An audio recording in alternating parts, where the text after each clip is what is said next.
চিত্রাঙ্কন শিক্ষা কেন্দ্রের ডাকে আমি পৌঁছে গিয়েছিলাম তাদের অ্যানুয়াল আর্ট এক্সিবিশনে। আর সেখানেই ছিল আমার একটা ছোট্ট ওয়ার্কশপ টাই অ্যান্ড ডাই এর। প্রথমেই খুব সুন্দরভাবে আমাকে ওরা স্বাগত জানালো।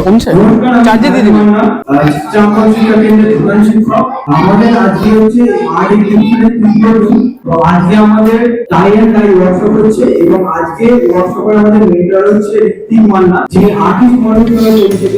তো ওনাকে একটু এখানে দেখে নেব, ওনাকে আমার উত্তরীয় একটি গান দিয়ে সম্মান দেব। Thank you.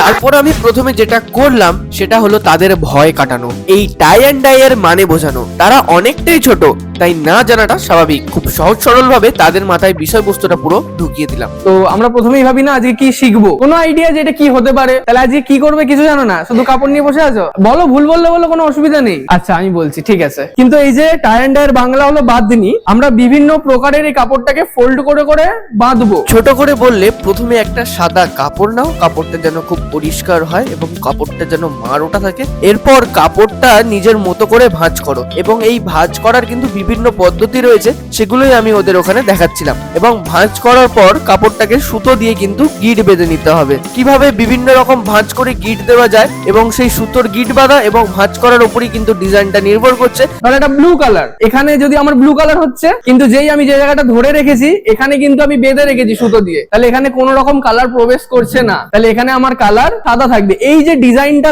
ক্রিয়েট হবে যখন আমি খুলবো, এখানে কিন্তু একটা সাদা লাইন চলে আসবে। এবার পুরো প্রসেসটা খুব সুন্দরভাবে বোঝা গেছে না? আরেকবার বলবো। আচ্ছা আমি কিছু জিনিস দেখাই। এই যে ডেমো গুলো আমি দেখাচ্ছি, এগুলো কিন্তু কাপড় ফোল্ড করে এবং সুতো বেঁধে। এবার তোমরা বলবে যেটা কিভাবে সম্ভব, সেটা আমি আজকে দেখাবো। এটা তো প্রচুর প্রসেস হয়, এতগুলো হয়তো করানো যাবে না। যতগুলো করানো সম্ভব আমি তোমাদের একটু পরে দেখাবো। দেখা যাচ্ছে এই যে কালারটা রয়েছে, এই কালারে কিন্তু কোনো রকম সুতো বাঁধা হয়নি। তাহলে সুতো বাঁধা কোথায় রয়েছে আমি এইভাবে বোঝালাম। যেখানে সাদা আছে, সাদা কোথায় রয়েছে? মিডিলে। ওখানে কিভাবে সাদা হয়েছে?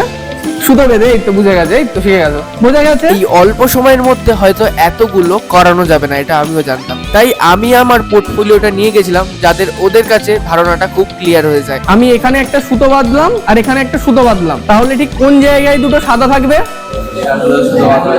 কোন জায়গায়? এক জায়গায় না দু জায়গায়?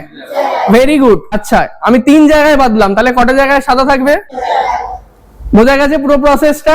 যেই জায়গাটা খোলা থাকছে সেই জায়গাটা যেই জলে দেবো, কাপড় কি রংটাকে টেনে নেবে, এটা হলুদ লাল সবুজ হয়ে যাবে। আর যেই জায়গায় সুতো বেঁধে দিচ্ছি সেখানে কোনোভাবে রং প্রবেশ করছে না, তাই সেখানে কালার হচ্ছে না, সাদা দেখা যাচ্ছে। ক্লিয়ার? তুই বুঝেছিস? অত সিরিয়াস কেন?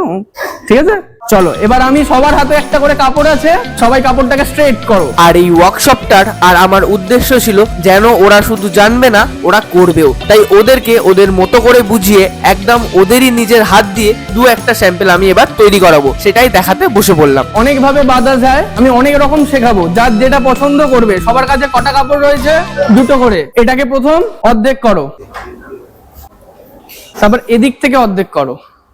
এবার এর যে সেন্টার পয়েন্ট আছে, দেখো 3টে দিক খোলা পাবে, একটা দিক কিন্তু জোড়া পাবে, মানে সেন্টার কাপড়ের। বোঝা যাচ্ছে না? মুখ দেখে বোঝা যাচ্ছে। এই কাপড়, এটা মাঝখান, তো এটাকে মাথায় রাখবে। সবাই দেখতে পাচ্ছে? এই ফোল্ড করলাম, ফার্স্ট হলো, এটা কিন্তু মাঝখান মাথায় রেখেছি। সেকেন্ড ফোল্ড করো, তাহলে মাঝখান কোনটা আমার? এটা। এটাকে ধরো। সবাই সবারটা বার করো। সবার কাছে আপাতত সুতো পৌঁছায়নি, যাদের হাতে সুতো আছে তারা করবে আমার সাথে, আর বাকিরা দেখো সুতোগুলো সুইচ করে করে করবে। সবাই সবাইকে হেল্প করবে। হ্যাঁ, একদম মুখ থেকে একটুখানি ছেড়ে এখানে সুতোটাকে ধরো। দেখা গেছে? যে কেউ করো প্রথমে। হ্যাঁ এই তো। এবার এখানে যতটা গায়ের জোরে প্রেসার আছে ঘোরাও, প্রেসার দিয়ে কিন্তু লুজ যাতে না হয়। যার প্রতি যার রাগ আছে, যে ম্যাডাম স্যার, সব জোর দিয়ে এটাকে ঘুরিয়ে দাও। এত সিরিয়াস কেন? আমার ভিডিও দেখিস? ভালো তো। হ্যাঁ তাই অবশ্যই ভালো করে করো, সবার সাথে ছবি তুলবো। একটু মোটা করে কিন্তু ঘোরাবে, সুতোটা কিন্তু এক জায়গায় ঘোরাবে না, একটু মোটা রাখবে, মানে পাশে একটু বেশি করে যাতে জায়গাটা কভার হয়। ওকে, দেখি কে কে করেছো আমাকে দেখাও। এটা যে যেমন বাঁধবে তেমন ডিজাইন আসবে, কিন্তু মোটা করে দেখবে যাতে এটা মোটা করে। হ্যাঁ দেখিয়ে দাও সবাইকে সামনে দিয়ে। আর শুধু আমি না, এখানে আমার সাথে কিন্তু বাকিরা সকলেই একসাথে করছিল। আর আমার এক ফোঁটা এটাও মনে হয়নি আমি ওদের শেখাচ্ছি, আমি শুধু এটাই মাথায় রেখেছিলাম ওরা যাতে জিনিসটা খুব সহজভাবে বুঝে, কারণ ওদের মাথায় যদি একবার কঠিন ব্যাপারটা চলে আসে ওরা আর জিনিসটা মন দিয়ে বুঝবে না। ওরা যদি ভাবে যে জিনিসটা খুব সোজা, তো তাহলে ওরা কিন্তু আরো ভালো করে জিনিসটা করতে পারবে। এই যে মোটা মোটা বাদছি, এর মাঝে কিন্তু আমরা একটা করে সরু দিতে পারি। ওরা যতক্ষণ কাজ করছে ততক্ষণ ওদের আর্টওয়ার্ক গুলো তোমাদের সামনে একটু ঘুরিয়ে দেখাই। ওরা কিন্তু বিভিন্ন মাধ্যমে কাজ করেছে, এখানে দেখতেই পাচ্ছ ওরা মাটির থালার উপর কাজ করেছে, টি শার্ট পেন্টিং কাজ করেছে, বিভিন্ন ওয়াটার কালার বিভিন্ন রকমের পেন্টিং করেছে। খুব ভালো কাজ, কারণ এত ছোট ছোট বাচ্চারা যখন ভালো কাজ করে তখন ভালোই লাগে। পুরো এক্সিবিশন এবং সবকটা আর্টওয়ার্ক তো ঘুরিয়ে দেখানো সম্ভব না, যতগুলো পারলাম আমি আমার ভিডিওর মাধ্যমে তুলে ধরলাম। আর্টিস্ট মানুষ চ্যানেলকে অবশ্যই সাবস্ক্রাইব করবে এবং এই ভিডিওগুলো লাইক করে দেবে। দাদা আমাদের খুব ভালো মানুষ, দাদাকে সাবস্ক্রাইব করে দেবে সবাই। আর এই হাসি মজা তো চলতেই থাকবে। এই হাসি মজা করতে করতে আমরা রেডি হয়ে গেলাম কাপড়গুলো কালার করার জন্য, মানে কালার ডাই করার জন্য। এটা কি, এটাকে বলে রং, হট ডাই কালার কি বলে।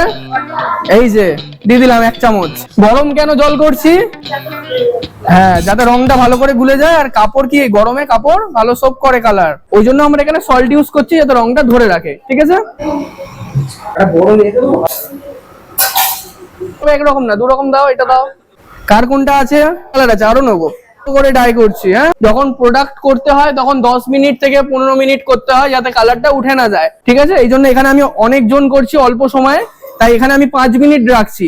কিন্তু যখন তোমরা বাড়িতে কোনো ড্রেসে বা কোনো ভালো জিনিসে করবে, স্কার্ফ করো বা, যাতে কতক্ষণ রাখবে? 10 থেকে 15 মিনিট, তাহলে রংটা উঠবে না। তারপর আমি একে একে ওদের সমস্ত কাপড়গুলো আমি গরম জলের মধ্যে ডাই করতে থাকলাম এবং ওদের সামনে দাঁড় করিয়ে আমি পুরো প্রসেসটা ওদেরকে বোঝাতে থাকলাম। দিয়ে দাও আর ওদেরকে আসতে দাও, তোমরা একটু বসে পড়ো, ওদেরকে বুঝিয়ে দিই। তোমরা বুঝতে পেরেছো তো কিভাবে হচ্ছে? তাহলে এটা করা যাবে।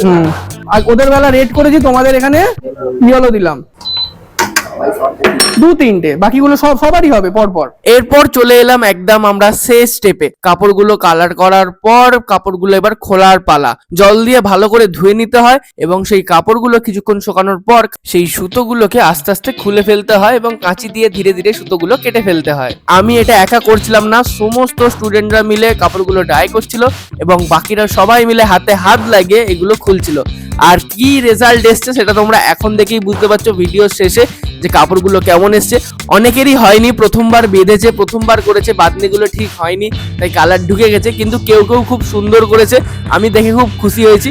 আমি ভিডিও শেষে সমস্ত স্যাম্পেলগুলোই তোমাদের দেখাচ্ছি। ওই যে ট্রায়াঙ্গেল করে করছিলাম ওটার স্যাম্পল এটা। ট্রায়াঙ্গেল দেখো, বুঝতে পারবে ফোল্ড হিসেবে যে কোনগুলো আমি বেঁধেছি ট্রায়াঙ্গেলের। আর যেটা তোমরা সার্কেল করেছো এটা কিভাবে এসছে? এই বেঁধেছিলে, এখানে বেঁধেছিলে, এখানে বেঁধেছিলে, তাহলে জিনিসটা কি হচ্ছে? গোল। যখন কাপড়টা খুলছি তখন কি হলো? ডিজাইনটা পুরো গোল। বোঝা গেছে? এটা সকালে আরো ভালো করে বোঝা যাবে।